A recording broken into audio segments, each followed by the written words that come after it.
Welcome. Thanks for joining me. I'm glad you're here. I'm Jim Peters, co-founder, president, and transportation engineer with Citizen Engineers. As we all know, there's been a lot of buzz about AI recently and a lot of uncertainty about what it means for our businesses, for your work. And I've been finding ways to partner with AI in my new business. And I want to take this opportunity to share some of what I've been learning with you. So today I'm going to share 10 different use cases for AI using 6 different AI tools. And for a little bit of background before we get started, I started using AI first in 2021 with a tool called Jasper AI. I was using that for writing some marketing material. And then in 2023, I found myself with a lot more free time. So I used some of that time to test more AI tools. Then in August 2023, I co-founded Citizen Engineers with my business partner, Kelly Smith. And a big part of our motivation for using AI was both for a tool to use as a partner and answer some of the business questions we had, but also as a way to streamline some of our business processes. And we found some really useful applications of AI, and I want to share those with you. So without further ado, let's jump in. I'm going to share with you 6 different tools and 10 different use cases. So here's the 6 tools I want to share with you, starting off with ChatGPT, which is probably the most familiar of the AI tools right now, as well as PowerPoint Designer, a tool called Assembly AI, which converts audio to text, a tool called My Ask AI, which is amazing. I created my own GPT using my data that I can now ask it questions in just literally only about 5 minutes. Otter AI, which is a note-taking tool, and Luca.com, which I used originally when I started this business to create my logo and the brand styles. So let's jump into ChatGPT. I want to show you 4 use cases here. And this is just a sample of how we've been using ChatGPT. Again, I say as a partner in our business because it really has been in sometimes like a strategic advisor. So I'll share about brainstorming ideas, about asking business questions, about asking it to review your text and rewrite it for clarity, and then writing an abstract for a conference. And one other comment I'll make here is I've seen a number of firms and agencies writing policies for how their employees can use AI. And one of the things I think a lot of people are getting wrong with their policies is they're assuming that people are only going to use ChatGPT to have it write text for them. And as a result, they're limiting or restricting altogether their employees' access to ChatGPT. I want to show you here how we're using it as a partner to ask questions, to get other input. So it's not all about just writing brand new text and having the AI do that. Matter of fact, it's not at all. All right, use case number 1, brainstorming ideas with ChatGPT. I mentioned earlier that I'm a transportation engineer, and we were working on a project looking to improve safety on an arterial roadway. And so the team and I first came up with a whole bunch of our ideas for options to improve safety on this roadway.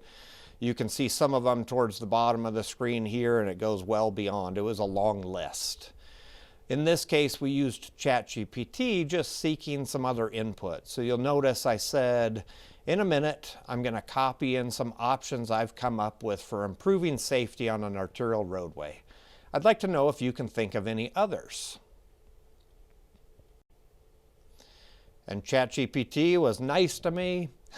It said, you've listed a comprehensive range of options for improving safety. Here are some additional suggestions you might consider. I just show a couple on this page. This went to like number 5 or 6 of additional ideas. These were all new ideas that I hadn't listed.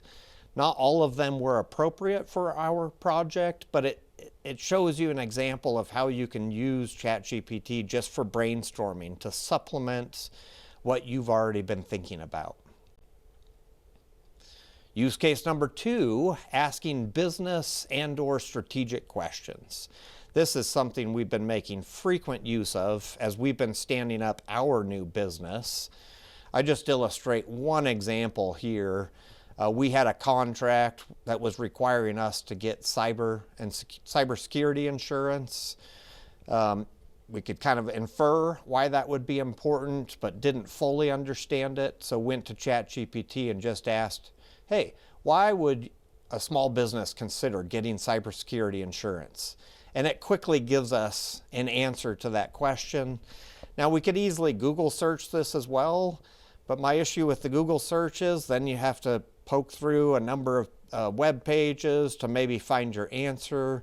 The great thing about ChatGPT is it's conversational. It's asking the question, it's answering the question that I'm giving it.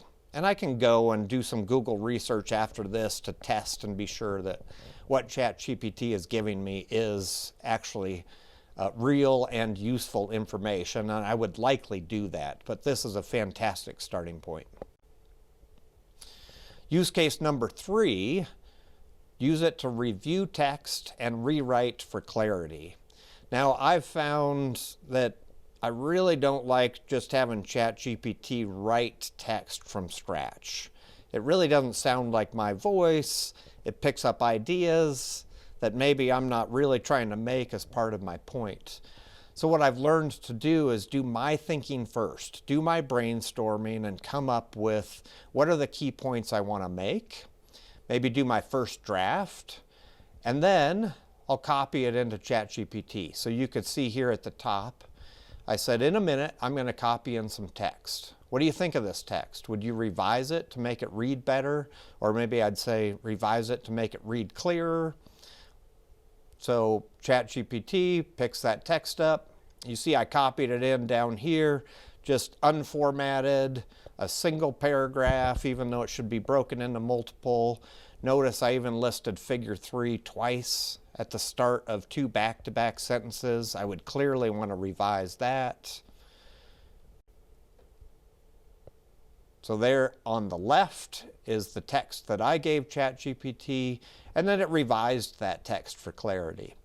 Now, I don't just take that text verbatim. I find that ChatGPT sometimes embellishes it a little bit more than I want, but this still got me a lot closer. I gave it my first draft. It gave me a nice revision. I'll make some changes from there. But the important thing is, because I gave it the context, the points I want to make, it uses those points in the revised text. Use case number 4, and the final one with ChatGPT, is use it to write an abstract. I had a recent conference that I wanted to do a presentation on AI and traffic signals at, and they had a 250 character or less requirement for their abstract, which, as those of us who do writing know, it takes time to be concise and fit something into only 250 characters or less. So I knew the points that I wanted to make, so I just went to ChatGPT and asked it to draft a 250 character or less abstract. I gave it the points I was wanting to make, that in this case I plan to present on the potential for AI and traffic signal operations with some additional information.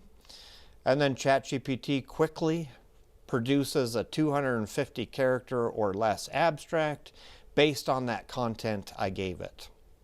Now again, I didn't use all of this verbatim, but it was really quite close. And so I submitted that abstract and was selected, and actually the presentation I'm delivering here, these slides were a portion of that presentation that I gave at that conference, but that saved me time getting to 250 characters or less. Now let's talk about use case number 5, making a PowerPoint. And this has been probably the single biggest time saver for me with AI tools. So this entire slide deck that I'm showing you was created with PowerPoint Designer AI.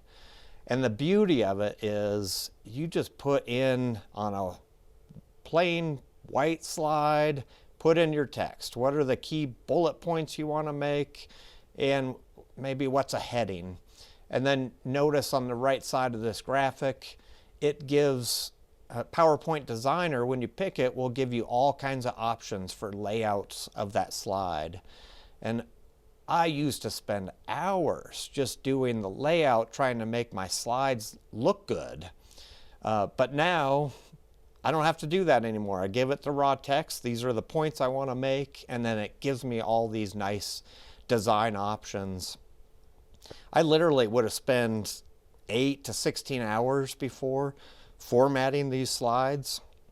And now I was done with this presentation in literally only a couple of hours. Use case number 6, another one of my favorite tools from Assembly AI. This tool converts audio to text. I use their Playground feature, which is the free version. You copy in your audio file, you pick some AI models you want it to run. Like in this case, I asked it to organize by the speaker. I asked it to give me the sentiment analysis. I asked it to summarize the audio that I gave it. Now, I used this tool for a research project I was doing on leadership. And I brought in over 400 podcasts from a podcast called The Leadership Podcast by Jan Rutherford and Jim Vasilopoulos. And I found when I started that project, I was trying to listen to the podcast and take notes simultaneously, but I had to pause the podcast all the time just to keep up with my notes. So I went looking for an AI tool to convert that audio to text. Assembly converts audio to text like it's 99% or better accurate. And then by doing that, I had all the text next to me while I was listening to the podcast, and I could copy out the relevant pieces to support my research. Use case number 7, create your own GPT.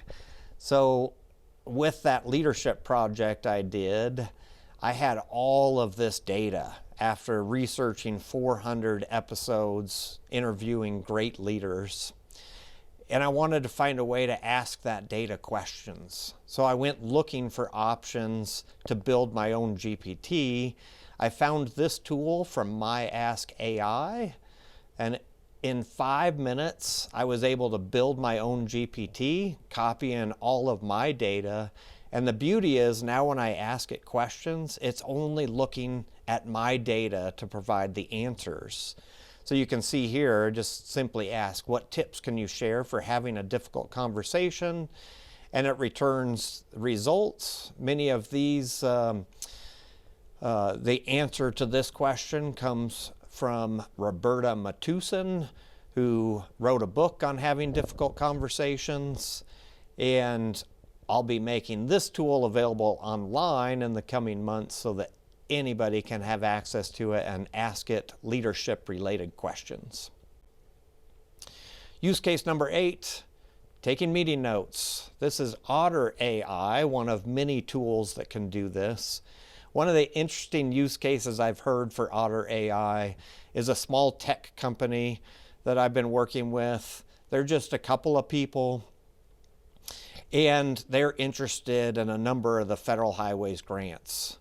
Well, the Federal Highways ends up doing a lot of webinars to introduce people to the grant applications that they have. And this tech company only has a couple of people, so they're not able to attend all of these webinars. So what they've started doing is sending Otter AI to the webinar. Federal Highways lets the AI in. It takes screenshots and notes, sends it to the owners of this tech company afterwards, and then sometimes they'll take the notes from Otter AI, put it into ChatGPT, and ask it to summarize the top 3 to 5 points from that meeting. Use case number 9, creating logos and brand colors. This was one of the first AI tools that I used after I started my new business, which I originally called Traffic Jim, and ended up changing the name to Citizen Engineers. I used Looka.com There are other tools out there, but one of the amazing things about this is I could give it some context about my business, and then it would immediately return hundreds of logo options that I could spin through and find the one that worked best for me. Once I had that logo, I could also create an entire brand kit with my color palette and options for resume templates and memo templates and on and on. Very handy tool for creating logos. Use case number 10, and just kind of having a little fun here. I did create my headshot when I started my new business. I put it into Photoshop AI and I thought, you know what? I love cycling. I want to look like that. Or I want to be a farmer. How about that? Or you know what? I want to be buff. So Photoshop AI can do this kind of change to your photos in seconds. I personally haven't found it as useful for the engineering business that I do yet, but I'm continuing to seek opportunities to create images using AI. So that wraps the 10 different use cases using 6 different AI applications. I can assure you that AI is going to be important to your future and my future in business and in work. And I hope these real-life AI use cases help you see how you can partner with AI too. I wanted to suggest a couple of things that you can do to learn more about AI and machine learning. One of the first is take a course.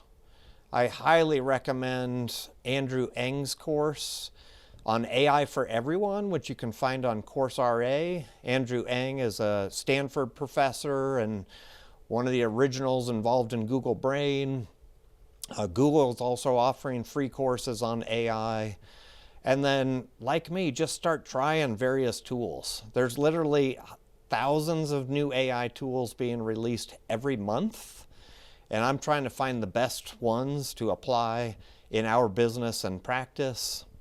So if you have any questions or comments, please feel free to reach out. You can drop a comment in the comment box below. And thanks for watching. I'll see you in the next one.